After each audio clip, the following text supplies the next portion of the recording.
नमस्कार दोस्तों, मैं कृष्णा सिंह और आप देख रहे हैं डीआई न्यूज। जैसा कि आप सभी लोगों को पता है कि बिहार में तीन पार्टियां हैं, बड़ी पार्टियां। सबसे बड़ी पार्टी में तीन पार्टी है, बीजेपी, जदयू और आरजेडी।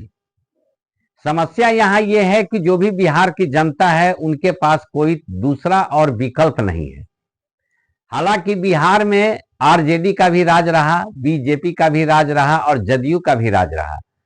तीनों के राज्य को जो है बिहार की जनता देख चुकी है और चूंकि बिहार के जनता के पास कोई दूसरा विकल्प नहीं है, इसको लेकर जो है मजबूरी है कि इसी तीन पार्टी में से किसी पार्टी को जो है वोट देना बिहार के जनता की मजबूरी है। ये हम नहीं कह रहे हैं, ये कह रहे हैं जन सुराज पार्टी के संजय ठाकुर। संजय ठाकुर का ये कहना है कि बिहार में जो भी जनता, जो लोग हैं, उनके पास कोई दूसरा विकल्प नहीं है, तो बस यही तीन पार्टियां जो है, कभी ये कभी वो मजबूरी है बिहार के जनता के लिए इनको चुनना। इसको लेकर जो है संजय ठाकुर ने कहा है कि जन सुराज जो है, जन सुराज हालांकि अभी पार्टी नहीं है, जन सुराज एक सोच है जो कि प्रशांत किशोर जी का है।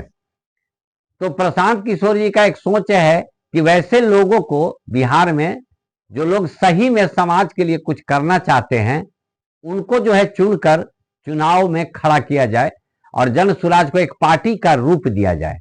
इसी को लेकर प्रशांत किशोर काफी दिनों से पदयात्रा कर रहे हैं और गांव-गांव घूमकर वो लोगों को ढूंढ रहे हैं कि इस तरह के लोग मिले जो बिहार को सुधारना चाहता हो, जो भ्रष्टाचार से दूर हो। आपको बताते चले कि संजय ठाकुर ने कहा है कि प्रशांत किशोर जी पदयात्रा कर रहे हैं और गांव-गांव घूमकर ऐसे लोगों को एकत्रित करने का कोशिश कर रहे हैं, प्रयास कर रहे हैं जो लोग भ्रष्टाचार के खिलाफ लड़ सके। और आने वाले समय में विधानसभा में चुनाव में हो सकता है कि जन सुराज एक बड़ी पार्टी बन के उभरे और उनके जितने भी लोग हैं वो चुनाव लड़ें और बिहार में एक नया राजनीतिक जो है देखने को आप सभी लोगों को मिल सकता है। देखिए, आदरणीय प्रशांत किशोर जी ने इस बात की घोषणा पहले ही कर रखी है कि अभी जन सुराज एक अभियान है। जन सुराज अभी कोई राजनीतिक पार्टी नहीं बनी है। फिर भी जिस तरह से हमने एमएलसी चुनाव में अफाक अहमद साहब को उम्मीदवार लोगों ने बनाया, शिक्षकों ने बनाया और जन सुराज के वो निर्दलीय समर्थित कैंडिडेट थे और उन्हें विजयी दिलाई गई, ठीक उसी तरह से लोकसभा चुनाव में जहां से भी हमारे पार्टी के कार्यकर्ता जिन जिला इकाइयों से तय करेंगे, फैसला करेंगे, जहां से वो लड़ने को तय करेंगे, हम लोग वहां भी उसी तरह से निर्दलीय उम्मीदवार खड़ा करेंगे और उनको सहयोग करेंगे। विधानसभा चुनाव में भी प्रत्याशी उतारेंगे।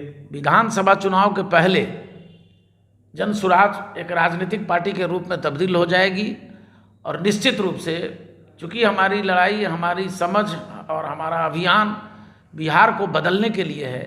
तो बिहार तब बदलेगा जब सत्ता बदलेगी, और जब तक सत्ता नहीं बदलेगी तब तक हम बिहार में व्यवस्था नहीं बदल सकते। इसलिए बिहार में सत्ता की लड़ाई लड़ी जाएगी और आगामी विधानसभा चुनाव में हम सभी 243 सीट पर अपना प्रत्याशी खड़ा करेंगे। ऐसा जन सुराज का मानना है, उनकी समझ है। तो आपने संजय ठाकुर का सुना, तो हो सकता है कि 2025 में बिहार में जन सुराज जो है एक नई पार्टी बनकर उभरे। तो ये तो आने वाला वक्त बताएगा कि 2025 में क्या कुछ होने वाला है। हालांकि एक परिवर्तन के तरफ जो है वो बिहार जा रहा है और आने वाले 2025 में एक विकल्प बनकर जो है जन सुराज हो सकता है कि पूरे बिहार में आए। मैं कृष्णा सिंह, डीआई न्यूज, पटना।